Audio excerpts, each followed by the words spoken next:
Bismillahirrahmanirrahim. Assalamualaikum warahmatullahi wabarakatuh. Sahabat Inspira TV yang dirahmati Allah, di kesempatan kali ini saya akan menceritakan kisah manusia agung Rasulullah SAW, kisah kelahiran beliau dan tanda-tanda kerasulannya. Sebelum kita memulai kisahnya, marilah kita sampaikan salam dan sholawat kepada beliau, junjungan kita Rasulullah SAW. Semoga kita semua mendapat syafaat beliau di surganya Allah kelak. Amin, amin ya robbal alamin. Sebelum lanjut, support kami dengan melakukan subscribe pada Inspira TV channel.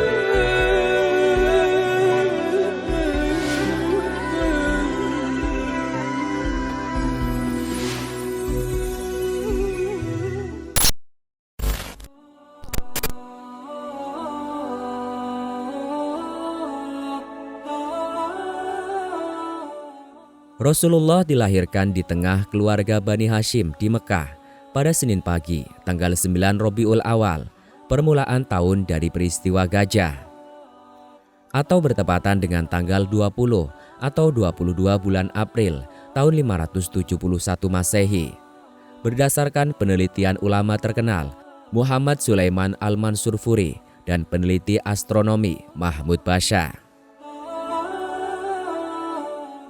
Ibnu Sa'id meriwayatkan bahwa ibu Rasulullah berkata, "Setelah bayi keluar, aku melihat ada cahaya yang keluar dari kemaluanku, menyinari istana-istana di Syam." Ahmad juga meriwayatkan dari Al-Arbad bin Sariyah yang isinya serupa dengan perkataan tersebut. Diriwayatkan bahwa ada beberapa bukti pendukung kerasulan bertepatan dengan saat kelahiran beliau, yaitu runtuhnya 10 balkon istana Kisra dan padamnya api yang biasa disembah oleh orang-orang Majusi, serta runtuhnya beberapa gereja di sekitar Buhairah setelah gereja-gereja itu amblas ke tanah. Yang demikian ini diriwayatkan Al-Baihaqi, sekalipun tidak diakui Muhammad Al-Ghazali.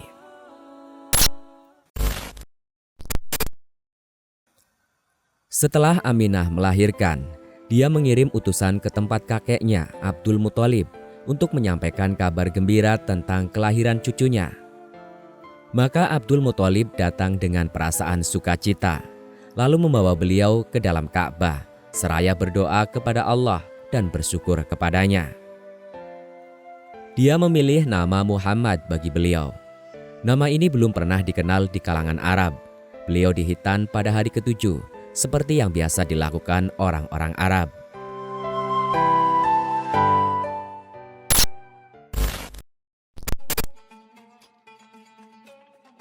Wanita pertama yang menyusui beliau setelah ibundanya adalah Suwaibah, hamba sahaya Abu Lahab, yang kebetulan sedang menyusui anaknya yang bernama Masruh. Yang sebelum itu wanita ini juga menyusui Hamzah bin Abdul Muthalib. Setelah itu dia menyusui Abu Salamah bin Abdul As'ad Al-Maksumi.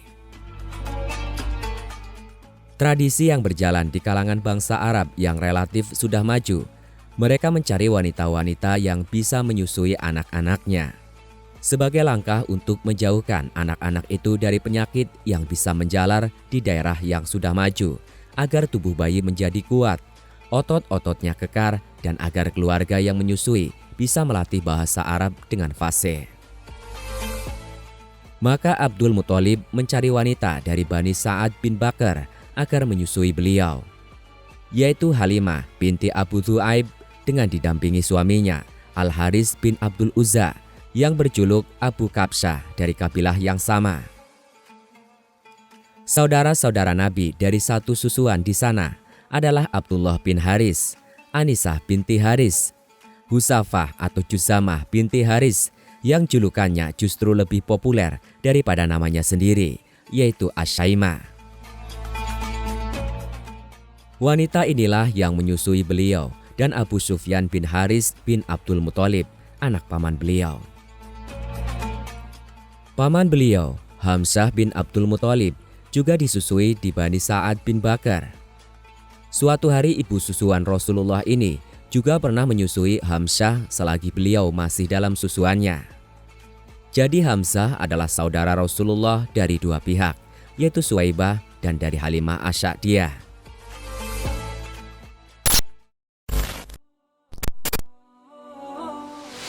Halimah, ibu susu Rasulullah, mendapat limpahan barokah.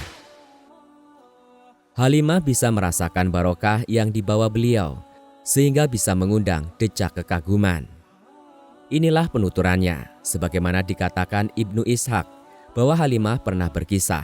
Suatu kali dia pergi dari negerinya bersama suaminya dan anaknya yang masih kecil dan disusuinya bersama beberapa wanita dari Bani Sa'ad. Tujuan mereka adalah mencari anak yang bisa disusui. Dia berkata, "Itu terjadi pada masa paceklik. Tidak banyak kekayaan kami yang tersisa. Aku pergi sambil naik keledai betina berwarna putih milik kami dan seekor onta yang sudah tua dan tidak bisa diambil susunya lagi walau setetes. Sepanjang malam kami tidak pernah tidur karena harus meninak bobokan bayi kami yang terus-menerus menangis karena kelaparan. Air susuku juga tidak bisa diharapkan, sekalipun kami tetap masih bisa mengharapkan adanya uluran tangan dan jalan keluar.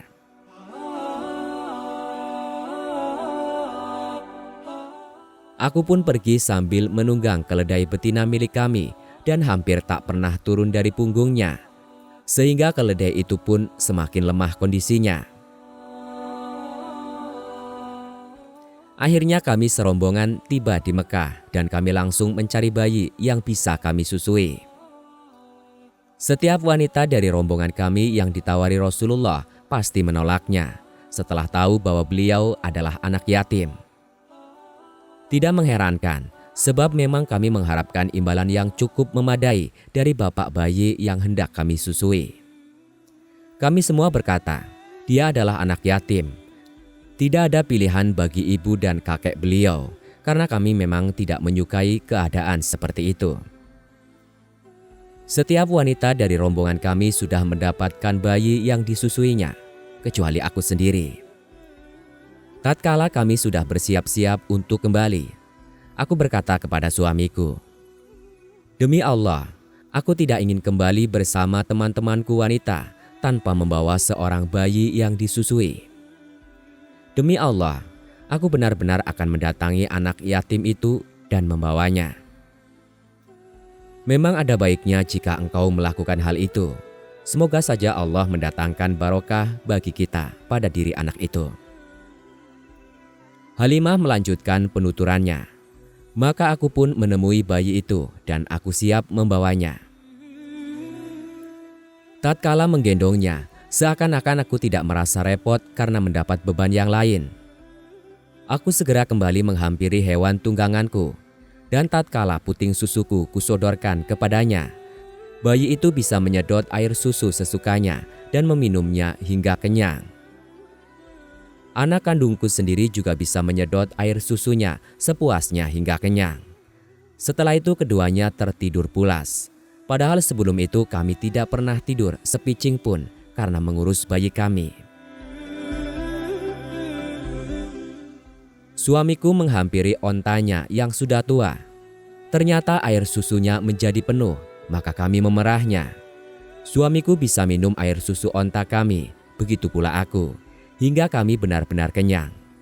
Malam itu adalah malam yang terasa paling indah bagi kami. Demi Allah, tahukah engkau wahai Halimah, engkau telah mengambil satu jiwa yang penuh barokah, kata suamiku pada esok harinya. Demi Allah, aku pun berharap yang demikian itu, kataku. Halimah melanjutkan penuturannya. Kemudian kami pun siap-siap pergi menunggangi keledaiku. Semua bawaan kami juga kunaikan bersama di atas punggungnya. Demi Allah, setelah kami menempuh perjalanan sekian jauh, tentulah keledai-keledai mereka tidak akan mampu membawa beban seperti yang aku bebankan di atas punggung keledaiku. Sehingga rekan-rekanku berkata kepadaku, "Wahai putri Abu Du'aib, celaka engkau. Tunggulah kami. Bukankah ini keledaimu yang pernah engkau bawa bersama kita dulu?" Demi Allah, begitulah. "Ini adalah keledaiku yang dulu," kataku. "Demi Allah, keledaimu ini kini bertambah perkasa," kata mereka.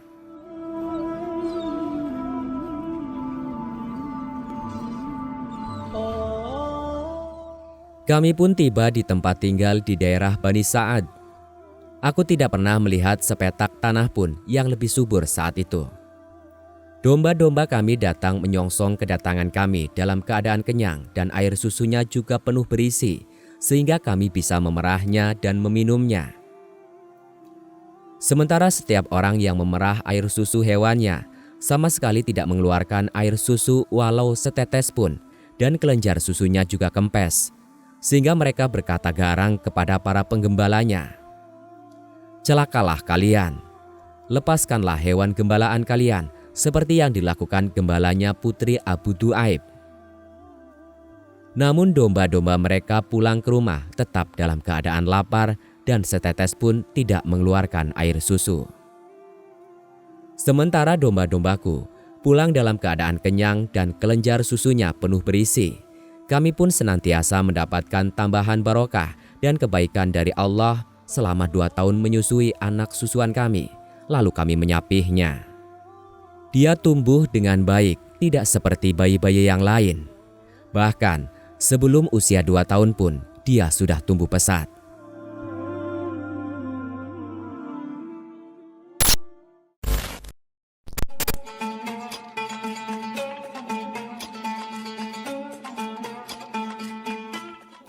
Itulah kisah Nabawiyah yang pertama tentang kelahiran Rasulullah Shallallahu Alaihi Wasallam dan bagaimana Allah Subhanahu Wa Taala melimpahkan rahmat dan barokahnya kepada Halimah, ibu susuan Rasulullah.